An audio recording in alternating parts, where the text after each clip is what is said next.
అది గవర్నమెంట్ చేయాల్సిన డ్యూటీ కాబట్టి, పని కాబట్టి. కానీ ఇక్కడ ఏం జరుగుతూ ఉంది?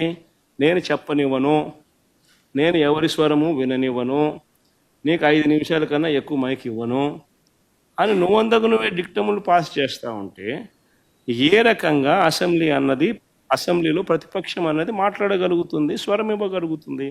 ఇప్పుడు మీరే అన్నారు 1.5 గంటలు 2 గంటలు పట్టింది సార్ అని. మరి 1.5 గంటలు 2 గంటలు పడుతుంది. మరి ఇవన్నీ నేను మాట్లాడిన మాటల్లో ఏదైనా ఒకటన్నా వేస్ట్ మాట ఏమన్నా ఉందా? బడ్జెట్కి సంబంధించిన డాక్యుమెంట్సే చూపించినాను, బడ్జెట్కి సంబంధించిన అంశాలే ప్రస్తావించినాను. మరి టైం పడుతుంది. మరి ఇంక పట్టకపోయినట్టుంటుంది చెప్పు. మరి వినాలా?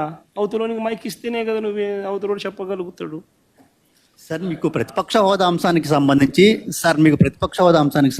పవన్ కళ్యాణ్ గారు ఒక కామెంట్ చేశారు. వైఎస్ఆర్ కాంగ్రెస్ పార్టీకి వచ్చినటువంటి ఓట్ల శాతాన్ని, సీట్ల శాతాన్ని బట్టి చూస్తే జర్మనీలో అయితేనే వస్తుంది, ఇక్కడ రాదు, ఇక్కడ 5 ఏళ్ళు రావడం కష్టం అని ఒక విమర్శ చేశారు సార్.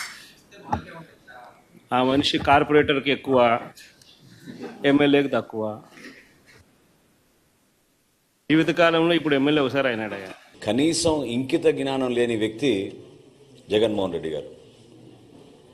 ప్రతిపక్ష నేత హోదా కావాలి అని ఆయన డిమాండ్ చేయడం అనేది ఎంత హాస్యాస్పదమో ఈరోజు గౌరవ సభాపతి గారు ఆయన ఇచ్చిన రూలింగ్లో రాష్ట్ర ప్రజలందరికీ కూడా అర్థమయ్యే విధంగా చాలా చక్కగా తీర్పిచ్చారు. నోరు ఉంది కదా అని ఇందాక అన్నట్టు వర్క్ ఫ్రమ్ బెంగళూరు ఎమ్మెల్యే అయినా, జనరల్గా శాసనసభ్యులు అసెంబ్లీ అయిపోయిన తర్వాత వాళ్ళ నియోజకవర్గాలకు వెళ్ళి పనిచేసుకుంటారు, ప్రజలకి అందుబాటులో ఉంటారు. ఈయన మాత్రం శాసనసభకి రాడు, బెంగళూరుకి మాత్రం తరచుగా వెళ్ళిపోతూ ఉంటారు.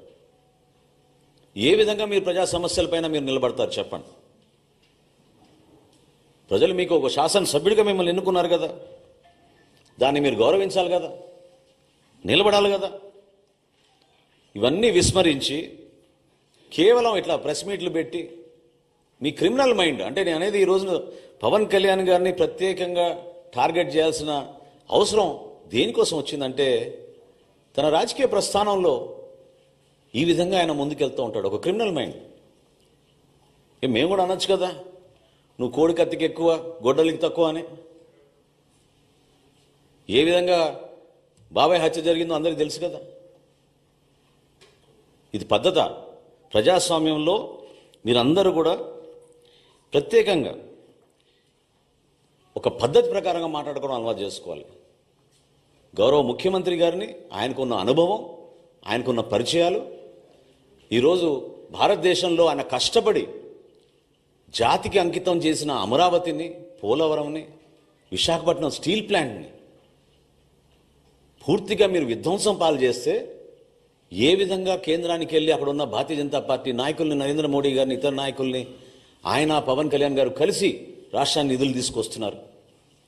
కలిసి పనిచేయాల్సిన సందర్భం కాదా ఇదని నేను అడుగుతున్నాను జగన్మోహన్ రెడ్డి గారిని.